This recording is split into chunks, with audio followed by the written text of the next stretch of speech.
Welcome, everyone. Okay, grab your notebooks, get entirely focused, and let's dive right into this high stakes masterclass. Today, we're unpacking the exact step by step strategies you absolutely need to stop losing easy marks on the purpose and limitations of a trial balance.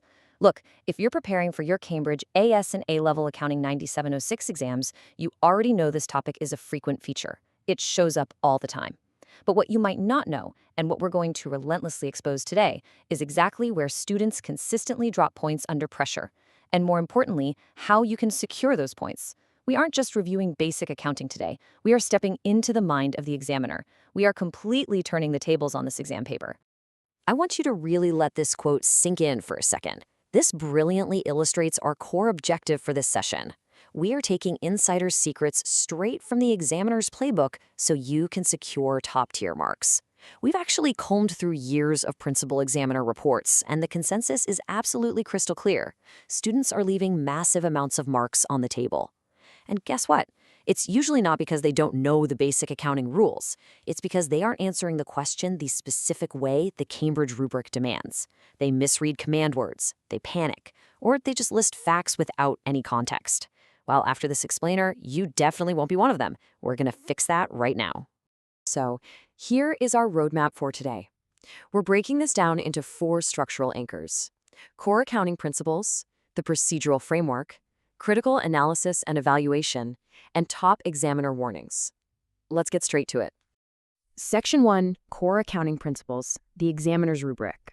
Now, notice how deeply this framework contrasts basic knowledge with the intense analytical depth required for those top marking bands. This is absolutely crucial to understand. The Cambridge assessment objectives aren't just about memorizing textbook definitions. They actively target 3 distinct cognitive domains. First, you have basic knowledge and understanding, so knowing what a trial balance actually is and what it does. Then you step up to analysis, interpreting the financial data in front of you. And finally, the highest tier, the one that unlocks the A-star, evaluation.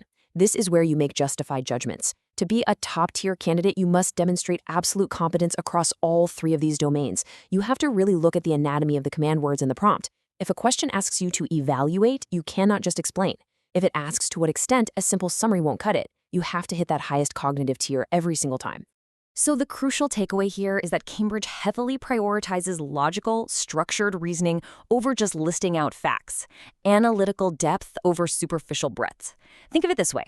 A really common trap students fall into is the shotgun approach. They provide a superficial breadth of knowledge, literally listing every single minor limitation of a trial balance they can possibly think of, hoping something sticks. But the academic benchmarks require a sniper approach. They want analytical depth. You need to show systematic evidence-based reasoning. Let me be clear. It is infinitely better to make 2 deeply analyzed, highly contextual points than 5 shallow ones. The examiner wants to see your logic, not your ability to regurgitate a list. Let's move to Section 2, the procedural framework, step-by-step methodology. Okay, I really want you to focus here because you absolutely must leverage the method mark strategy. This is literally a game changer.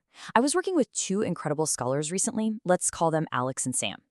Now, Alex was highly technical, a total formula machine, but struggled with open-ended evaluation. Sam, on the other hand, was a highly creative, big-picture thinker who made great arguments but struggled with structural precision. Both of them were losing marks. Why? Because they weren't utilizing method marks. This strategy means your process alone can earn you points. In accounting, a single tiny calculation error early on can cascade and completely throw off your final number. But if you have laid out your workings clearly and applied the correct systematic process, the examiner will still award you marks for your method. You are quite literally proving your professional skills through your physical methodology. Even if the final number is wrong, a solid process acts as your safety net. So, how do we guarantee those method marks? By following this standardized 5-step sequence. It ensures you extract data from the stimulus materials properly every single time. Step 1. Deconstruct the question. What exactly are the command words asking you to do? Step 2. Extract relevant data from the texts and tables. Don't just skim, hunt for the specifics. Step 3.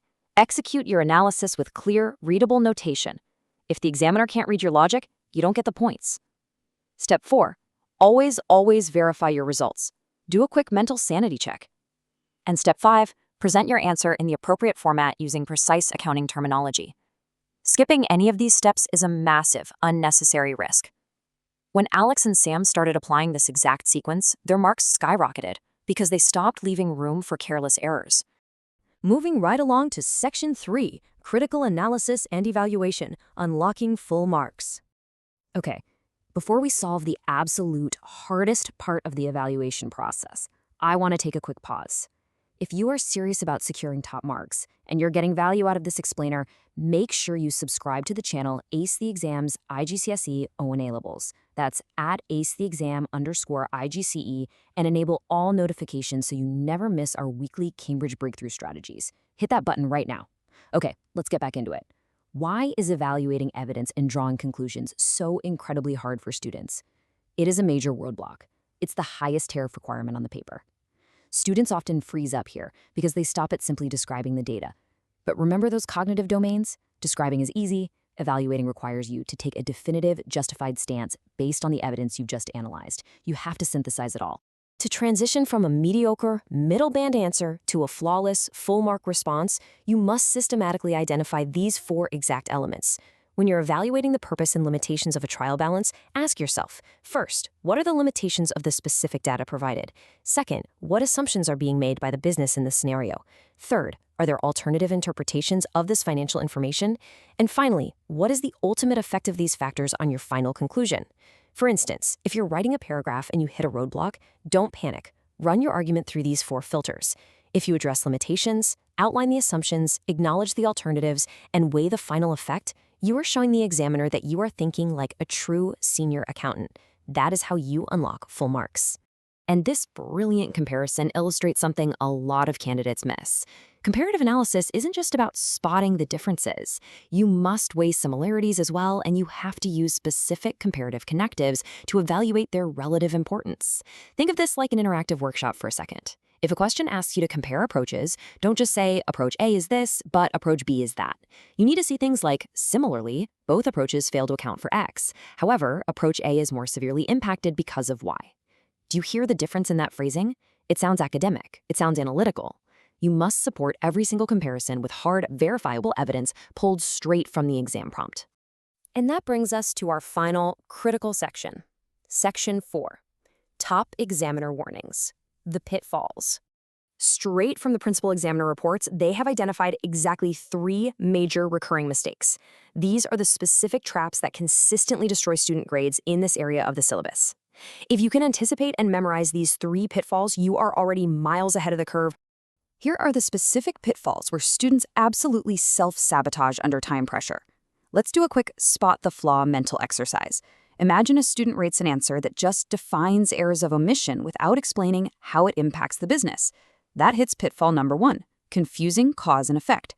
You have to explain the impact of the errors a trial balance won't catch.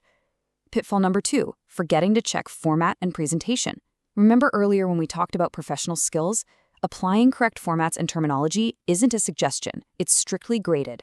And pitfall number 3, which is honestly the most devastating of all, providing generic answers that completely lack context. Let's look closer at that one. This is the absolute most fatal flaw, writing generic answers. You must always link every single point directly to the given exam scenario. An examiner can tell instantly if you are just regurgitating a textbook definition of a trial balance limitation from memory. They hate that. If the specific scenario on your paper is about a small retail business struggling with cash flow, your evaluation of the trial balance's limitations must specifically address how it impacts that specific retail business. How does an error of principle affect their inventory valuation? Context is quite literally everything. If you don't apply the data to the specific business in the prompt, you cap your marks at the lower bands. No exceptions. So, how do you prevent this under the massive pressure of an exam? Use a cognitive strategy to get unstuck. Create your own memory hack. Make a mnemonic from the first letters of key terms to remind yourself to check your assumptions, your format, and your context before the clock runs out. Whether you make up a ridiculous, funny phrase or a simple, punchy acronym, having that mental checklist ready to go means you won't freeze when confronted with a daunting 15-mark evaluation question. You'll just deploy your strategy. Make sure you always critically evaluate your own evidence before finishing your paper. To synthesize everything we've done today into 3 core memorable pillars, always run a 3-step question scan to nail the command words, use a paragraph balance formula to hit all those evaluation points, and deploy a last 5 minutes review checklist to ensure your analysis perfectly fits the unique scenario provided. Ask yourself, Did I answer the specific question asked or just the topic generally? Listen, crushing these Cambridge accounting exams requires consistent, relentless strategy. You can't just wing it. Remember to hit that subscribe button for Ace the Exam's IGCSE O and A levels. That's at acetheexam_IGCSE. Turn on the notification bell for more high-level exam hacks. And before you go, drop a comment down below with your exact target grade. Put it out there. Commit to it. Keep practicing those strategies, and I'll see you in the next explainer.